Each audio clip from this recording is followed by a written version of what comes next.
I grew up in the 90s, so that was a really interesting time. Music was really transitioning from records, then it went from records to like tapes. Yeah, tapes. I love the LPs, man. LPs, the LP era was dope. Yeah, LPs, tapes, and then it went to CDs, from floppy disk to CD, from CD, then it went to USB.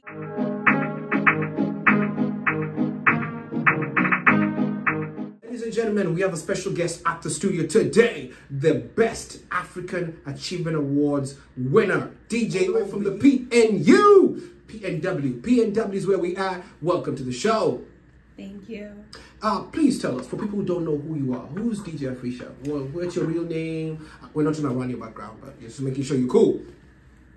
My name is Afreesha. Yeah. I wear many hats. Many of y'all know me as a DJ. A lot of you know me as a fashion designer, and some people know me as a financial arts consultant. Consultant, I like that. Consultant. So my three loves, I think, just blend and stem from my childhood a lot. You know, like my mom, she really used to love to shop at Nordstrom, so she was always wearing the finest attire, and my love for music, both of my parents acquired a lot of international music, you know, from the Caribbean, Latin America, you know, regular America, you know, just all around the world. And so having these inspirations from a really young age, I was just really inspired to keep going, really about music. And I grew up in the 90s, so that was a really interesting time. Music was really transitioning from records, then it went from records to like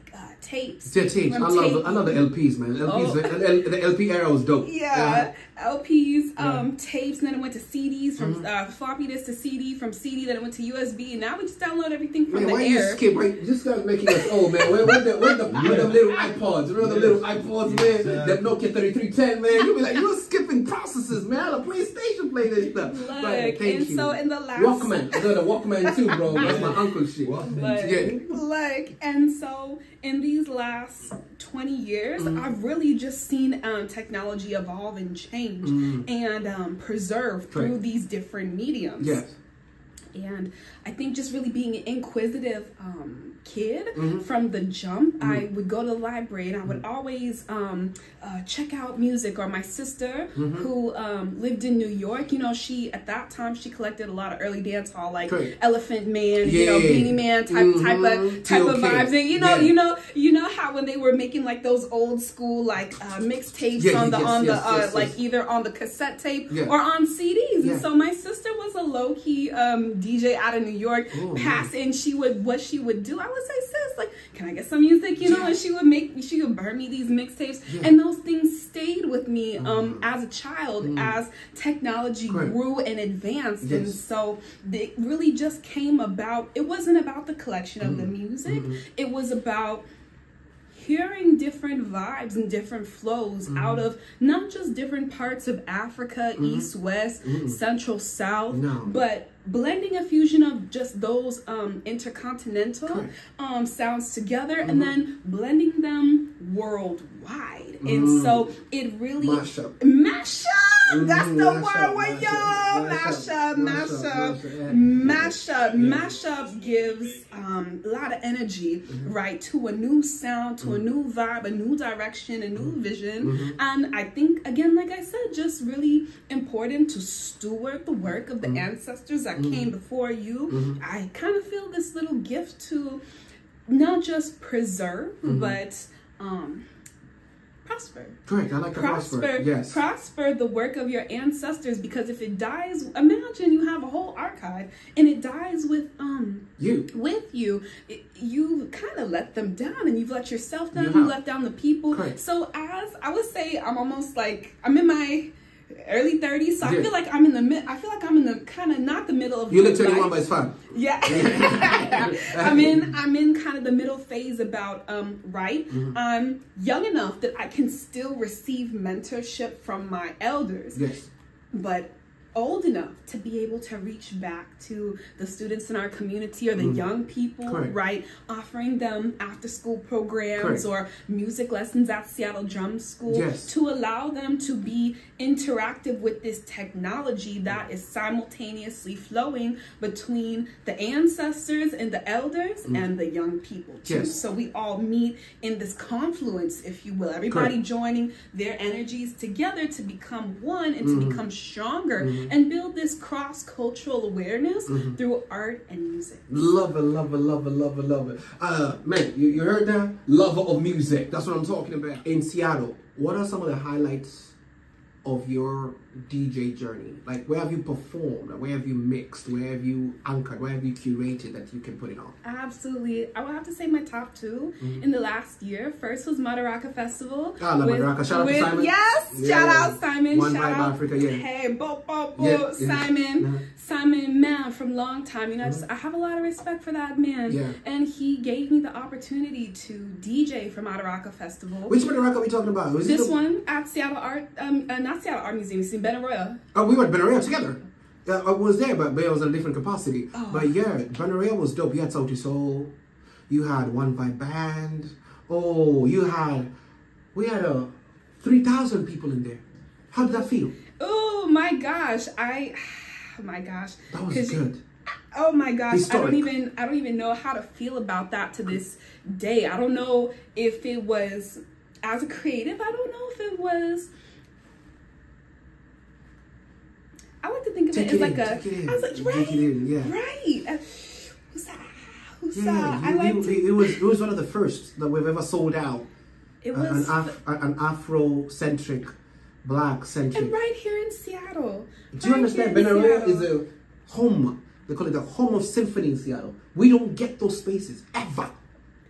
And the fact that Simon brought it in, and not just him alone, obviously, as a team, but just the overall aura was phenomenal. And to be immersed in among so many people, and for me to be enlightened with not only a different perspective, but being a part of it. Some people, they just show up to you know, they do a little like and that's what people think that it is. Like, they think that's what it is. Correct. But when you take a step back, you really study not just the man, not just the African Father in America podcast, everything, the whole 9 yards. And congrats to Simon for reaching his 10 years. I know I'm the guest here, but I gotta pay him for, because he is an answer. Like, he's older than me. Me too. I love it. I love that. You understand what we're talking about? We above ego here. We give people the applause when we know while they're alive. Yeah, while they're here. While they're here. And so, being immersed not just among the people, but when you take a step back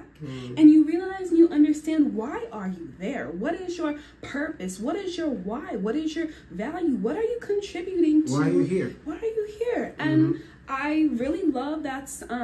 I'll just give an example, not about Simon's mission, but just about the overall concept and I would say alignment of who you are and what you do. Me in finding value in the cross-cultural intersection of different art. I like that cross-cultural. Cross-cultural, in amplifying the vibes, amplifying the energy.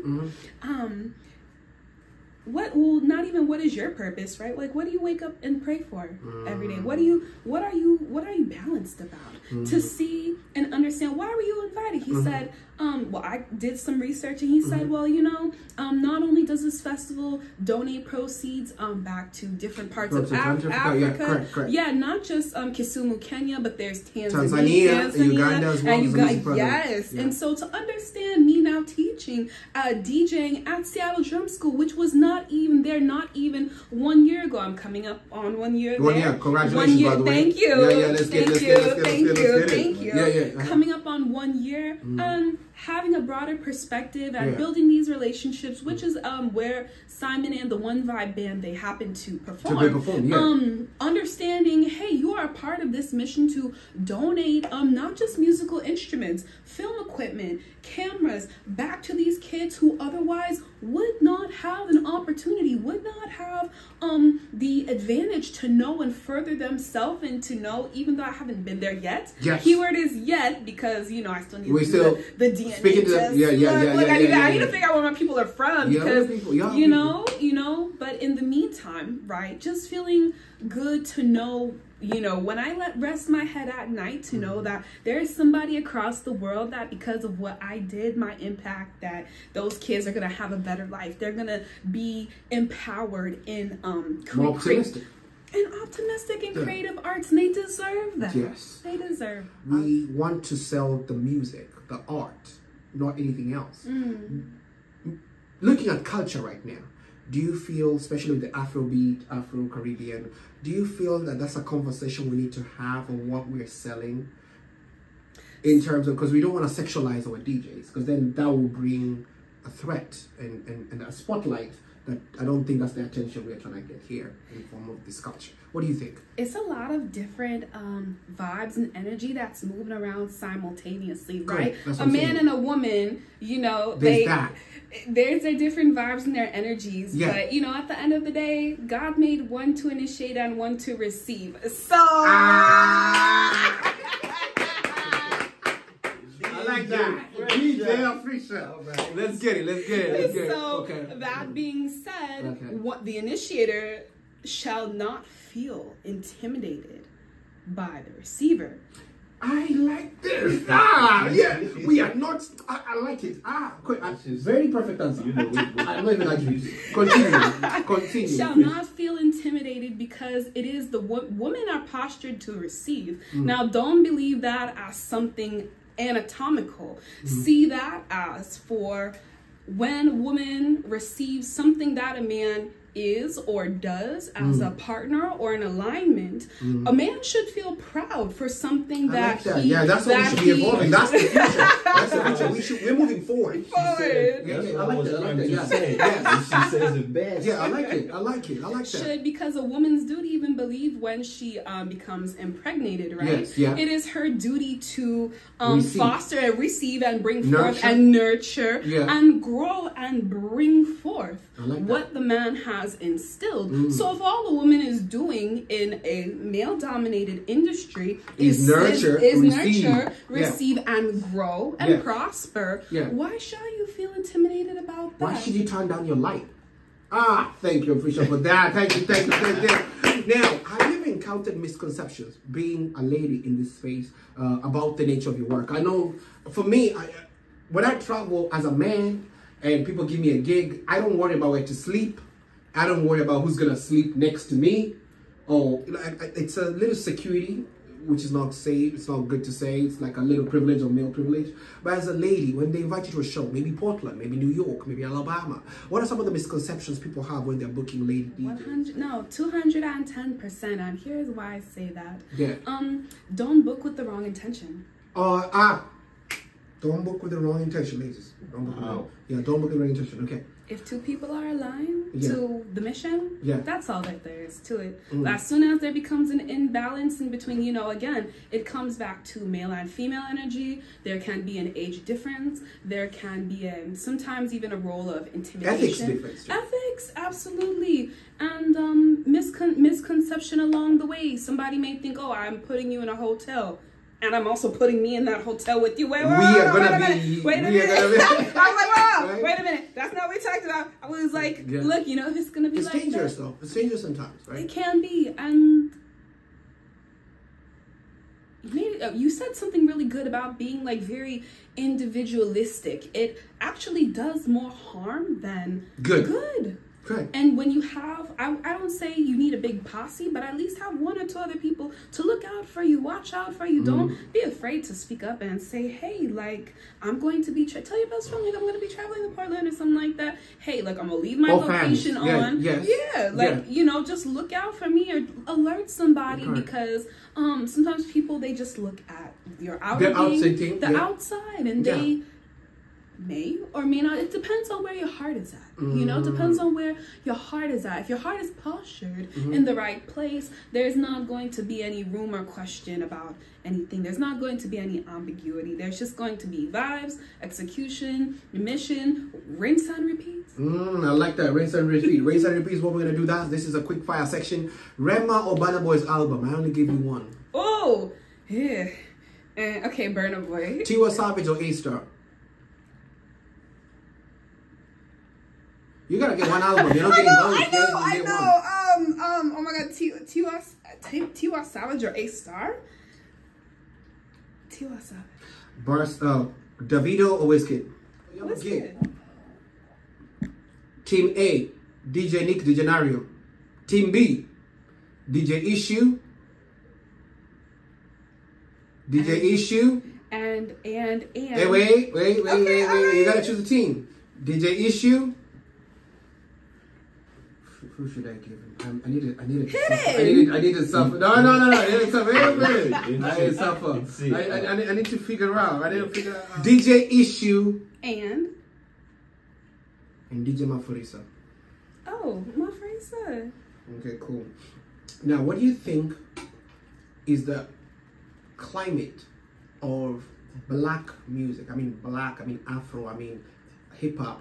What do you think is a climate of DJs of color in Seattle right now? What do you think? What do you see? The climate of DJs in Seattle is definitely, it's here, but it's hit and miss. What I mean by that is a lot of people that are in Seattle are actually not from Seattle. Yeah, I'm from. I just moved here. I'm new. I'm a guest. And one thing about that other thing is that so many people are also using Seattle as like a lounge spot. Yeah, or just a transition phase. So one thing I'm really seeing is a lot of DJs coming and going. Very few of them, they will stay consistent, but I found those DJs that stay consistent have identified a sound, they've identified a group or an audience, and they are consistent. So in terms of like black DJs and music in Seattle, it's not that we're not here, it's not that we don't work together, but what is it that you are trying to produce? What's your direction? Me, I used to DJ. I started out as a college DJ, I'm used to that environment. I'm used to that vibe. But also, it's been not 10 years since I've been in school. But in the last 10 years, I've graduated school twice, and I've adapted my taste or my change of music. Just as music has evolved, I still go back to the roots, but I'm also pulling on the contemporary vibes of today. And so when there's this inconsistency of production there, or creative block, you can say, becomes an issue, because your audience, now they've built up an expectation. They want to see you, they want to know where you're gonna be, they want to know what and I used to like to live in that limelight, but now that I'm older, I'm like, yo, like 2 o'clock in the morning, I'm like, I get sleepy at 10, so what are we about to do? What are we about to do? So, and people are like, are you coming back to the club? They're like, where can we find you next? And so it's the expectation of the audience, and if you can't meet their expectation, they're gonna go on to whoever is the next person. They don't care if it's for a night, they don't care if it's for a month, they just want to go. And so, but it takes one thing that the audience, they don't see, is that it takes so much from you. It draws a lot. It draws a lot. And so you have to if you want to go for longevity, you can't run down your shadow now, or you're never gonna catch it. Then how do you deal with creator's block? Because I think my version of understanding as a creative is, I feel creator's block comes in when we lock ourselves in one medium. You are a DJ, you have your program, your DJ, a program at the Seattle Drum School. That's a different medium from the club. Yes. Which you can also do sip and paints. That's a different medium. Madaraka Festival is a different medium. If you find a way to morph into these spaces from different mediums, you're not going to have a block, because you're not a monolith. Right. So you're not a monolith. How do you deal with your block? Because I know you have blocks too sometimes. How do you overcome your blocks? You've hit the nail on the head there. Moving around and staying fluid, keeping your mind open, not being afraid to try new things, work with new people, have new experiences, talk about go new locations in different places, try something that you've never tried before. And as you are conservative or reserving of your energy. You don't need, when you realize your value, especially after 10 years and 10,000 hours, you don't need to be here and there and everywhere. Focus on, that's the key word right there. I like that. Focus. Yeah, pivot. Focus. And focus on what you're good at. Focus on your value. Focus on what you want to try. Focus on what you want to do. And sometimes these things are not all new. They could be things that you may have done last year or a few years ago. Can you put like a lemon or a lime, some juice on top and freshen it up? Paprika. Put the sriracha on it. I don't like dry food. I don't like dry food. A lot of lady DJs are trying to step into the game. What are some of the things that you most likely had some moments in your career where you misstepped? Oh, especially for females, like arm yourself, and that doesn't just mean arm yourself physically, arm yourself mentally, spiritually, physically, emotionally, and know yourself, know your worth, and know your value. Even if you don't see it yet, you and God have to see yourself bigger than you see yourself now. Because if you're not constantly on that higher wavelength of thought, you're gonna miss something along the way. It's not that it can't come back. It's not that you can't learn it later in life. No. But be aware, right? To absolutely have spatial awareness, mental awareness. If something feels off, you have an intuition. Listen to it, because there are going to be some things that you might think that you are going to, you know, dinner with a friend or a colleague or another DJ associate, and they think it's a date.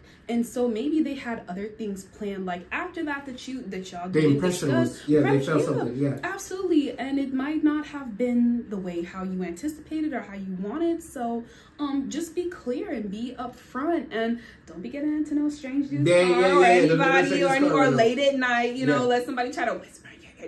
Don't do that. Like, have your awareness, be mindful, and always be prepared to get out of something, right? Have a ride, have an emergency contact or exactly where you are, pay your location. Somebody that would, or even pre-plan it, right? Some people, they have designated drivers. Yeah, that's cool. I like that. What would be your top restaurant in Seattle if somebody was to take you on a date? Where would you like to go? Restaurant in Seattle. I have some work to do.